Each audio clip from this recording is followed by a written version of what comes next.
We have Thunder Dragons for it. It appears that we have more RB action in Monarchs too. Make sure you guys smash the little crap out of that subscribe button so you guys don't miss out more content. So as he came up with how much cool Thunder Dragon stuff can you kind of shove into the deck, the special. Now I see that we are playing the Paralyzing Mushrooms. What is it? If a monsters that was originally Thunder is sent from your hand or field to the graveyard, even during damage check, we can special summon this card from the hand. Oh, this is another level 5.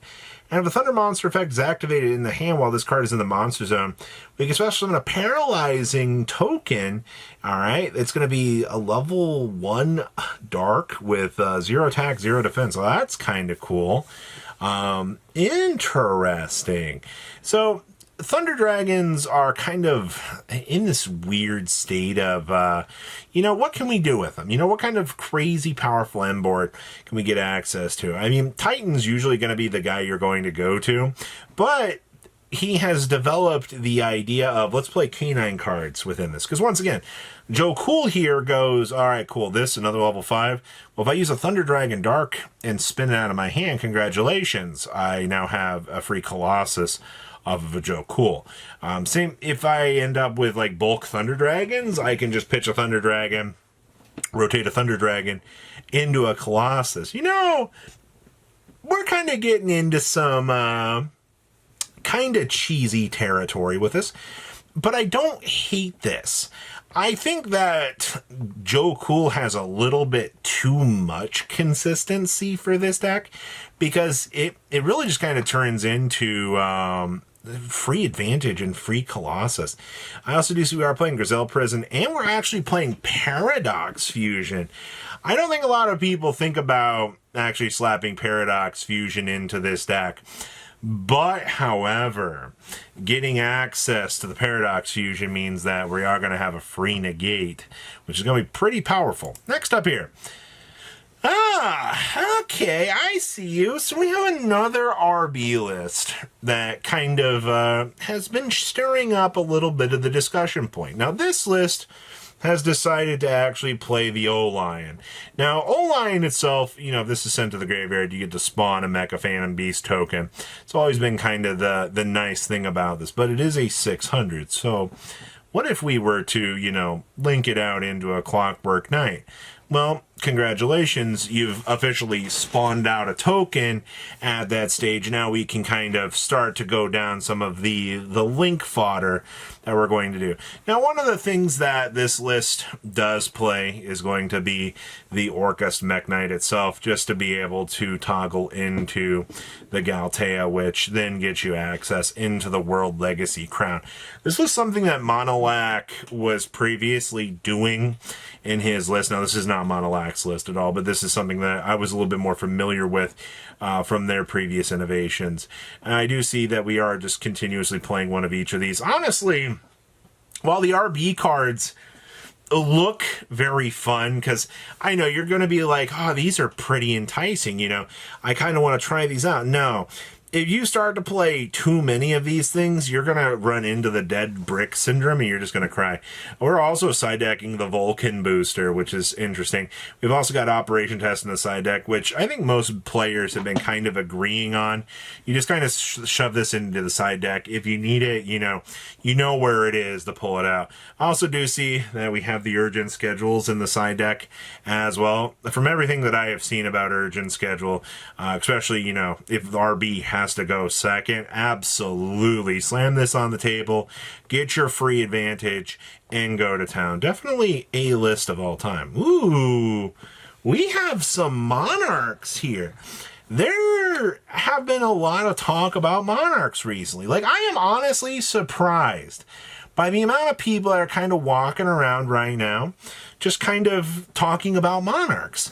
One of the most recent innovations with this, came down from a regional. Now, I do see that this list is only playing one Monarch Stormforth.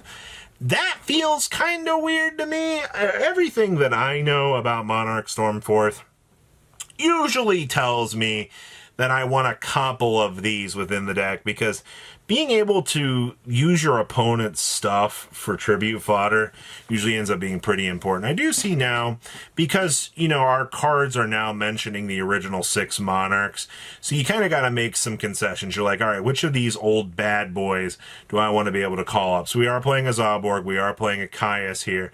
This is going to be pretty common, honestly. I feel like most builds have chosen to adapt towards actually playing the Zoborg, because, I mean, it's just a free pop of anything on the field. Meanwhile, you know, Caius famously rips out any power card that your opponent has. So, I mean, this does work out. I also see we are choosing to play a Black Goat Laughs in here as a one of. I think that's kind of fine. Obviously, you know, because we are relying on Domain, which, by the way, we're only playing one of this. This is kind of interesting.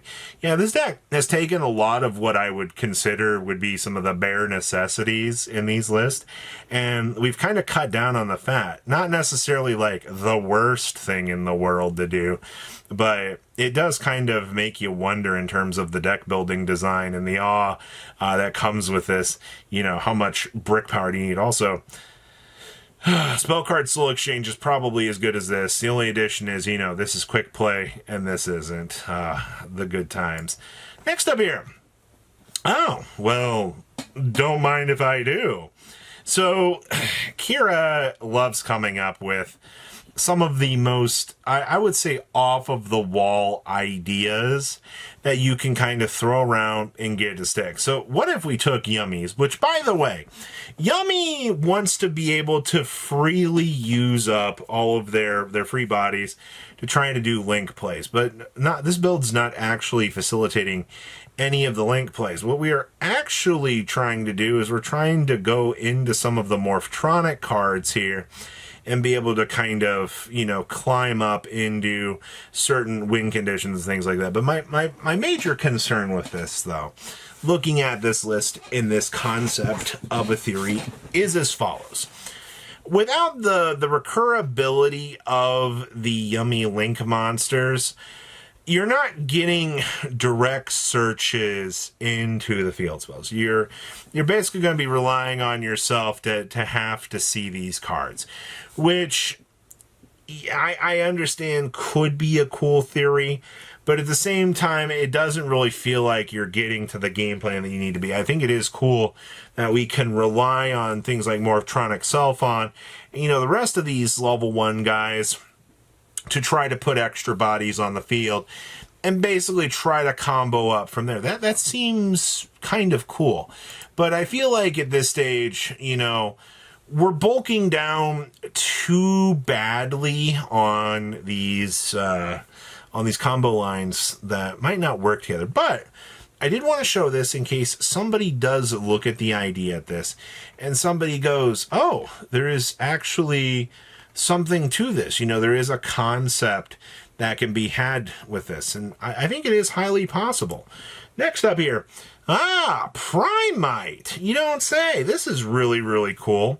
So we're going to be using Primite with Yield Fiendsmith because Dippity checks all of the requirements to be a level 1 or a fiend monster to go into the legendary Requiem, to be able to toggle through the combo lines and be able to do full Fiendsmith combo. Now, you're also going to notice we are playing 2 Requiem in here. The steals have been kind of popping up a little bit within the format. We're not going to be, you know, too shocked to go, oh no, you know, the Bisteals are coming. Yes, we are fully aware of this. This is why we have to make the concessions.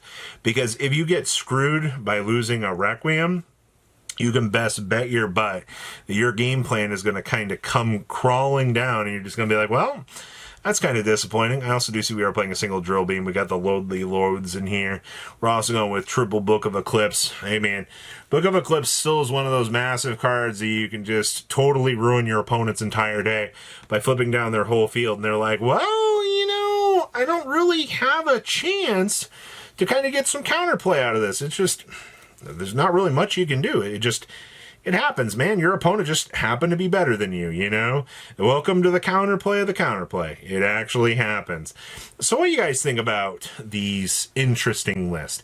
I like the idea of what's kind of spawning here. I want to kind of see where the times are going to go in the future as more of these lists kind of develop. But please, leave a comment down below, tell me what you guys think, and hopefully the meta develops into something a little bit more interesting. Peace out, guys.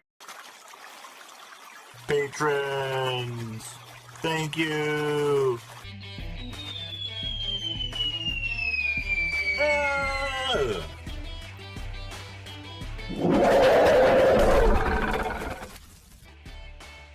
Thank you so much for watching. Check out these other videos.